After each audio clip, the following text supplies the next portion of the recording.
राधे राधे। जय माता दी दोस्तों, आप सभी को मेरे YouTube चैनल व्रत एंड पढ़ में स्वागत करती हूँ। नव दुर्गा माँ नौ स्वरूपों में से देवी के छठे स्वरूप को देवी कात्यायनी के नाम से पूजा जाता है।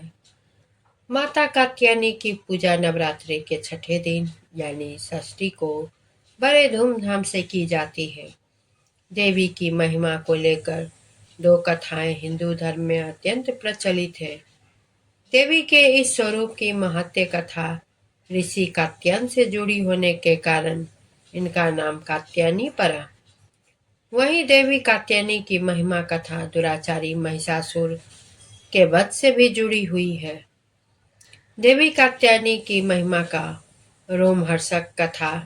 देवी कात्यायनी का स्वरूप अत्यंत उज्जवल, ज्योतिर्मय और है। इस स्वरूप में देवी की चार भुजाएं हैं। इनमें से दाएं तरफ की ऊपर वाली भुजा अभय मुद्रा में है और नीचे वाली भुजा वर मुद्रा में।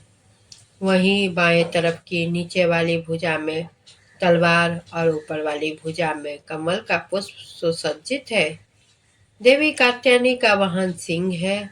देवी कात्यायनी की कथा का उल्लेख देवी भागवत, महत्य कथा और मार्कंड पुराण में मिलता है। पुराणों में निहित कथाओं के अनुसार कत नाम के एक प्रसिद्ध महर्षि हुआ करते थे। उनके पुत्र का नाम ऋषि कात्य था। आगे जाकर ऋषि कात्य के गोत्र में महर्षि कात्यायन का जन्म हुआ और ऋषि अपने तप के कारण विश्व प्रसिद्ध हुए। ऋषि कात्यायन की इच्छा थी कि देवी भगवती उनके घर पुत्री के रूप में जन्म ले, इसलिए उन्होंने कई वर्षों तक देवी भगवती की कठोर तपस्या भी की।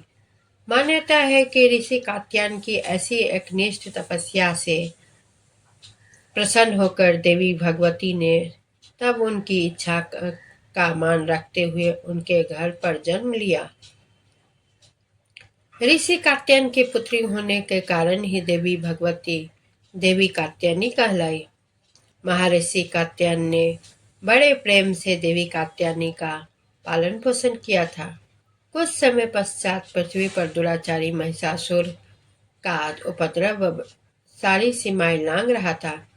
महिषासुर को यह वरदान मिला था कि कोई भी पुरुष कभी उसे पराजित या उसका अंत नहीं कर पाएगा। इसलिए उसे किसी का डर नहीं था और देखते ही देखते उसने देवलोक पर भी अपना कब्जा कर लिया था।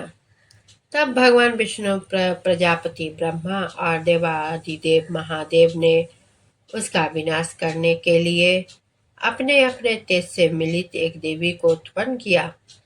मान्यता है कि महर्षि कात्यायन ने भी इस देवी की सर्वप्रथम विधिवत पूजा की थी, इसलिए देवी की को कात्यायनी के नाम से जाना जाता है। वहीं देवी कात्यायनी से जुड़ी एक अन्य पौराणिक कथा के अनुसार देवी की उत्पत्ति महर्षि कात्यायन के जहाँ अश्विनी महीने के कृष्ण पक्ष चतुर्दशी को हुई थी।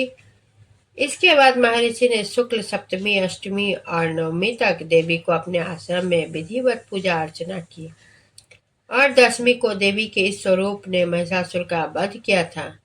यही कारण है कि देवी के इस स्वरूप को देवी कात्यायनी के नाम से जाना गया है। महिषासुर का अंत करने के कारण देवी को महिषासुर मर्दनी के नाम से भी जाना जाता है। इसके अलावा देवी कात्यायनी से जुड़ी एक और मान्यता है, यह भी है कि देवी दुर्गा का यह स्वरूप अमोघ फलदायिनी है। ब्रज की गोपियों के करुणा अवतार श्री कृष्ण को अपने पति के रूप में पाने के लिए कालिंदी यमुना के किनारे देवी कात्यायनी की आराधना की थी। इसी कारण वर्तमान में भी देवी कात्यायनी समस्त ब्रजमंडल के अधिष्ठात्री देवी के रूप में प्रतिष्ठित है। स्कंद पुराण में देवी कात्यायनी के बारे में यह उल्लेख भी मिलता है कि उनकी उत्पत्ति परमेश्वर के सांसारिक क्रोध से हुई थी। नवरात्रि के छठे दिन देवी दुर्गा के स्वरूप की पूजा का काफी महत्व है। ऐसी मान्यता है कि देवी कात्यायनी की पूजा में लाल और सफेद रंग के कपड़े पहनना बहुत शुभ होता है। मान्यता यह भी है कि माँ कात्यायनी के चरणों में अपना सब कुछ समर्पित करते हुए उनकी आराधना करने वाले भक्तों को उनके दर्शन प्राप्त हो जाते हैं। देवी के इस स्वरूप के पूजन में भक्तों में एक अद्भुत शक्ति का संचार होता है। देवी कात्यायनी का ध्यान गोधूली बेला में किया जाता है। देवी कात्यायनी का आराधना का मंत्र है ओम देवी कात्यायनाय नमः। ओमकार के जैसे निर्विकार स्वरूप वाली देवी कात्यायनी की कृपा व दृष्टि, शुभ दृष्टि हम पर बनी रहे।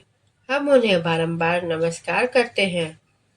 ऐसी मान्यता है कि देवी कात्यायनी को शहद अत्यंत प्रिय है,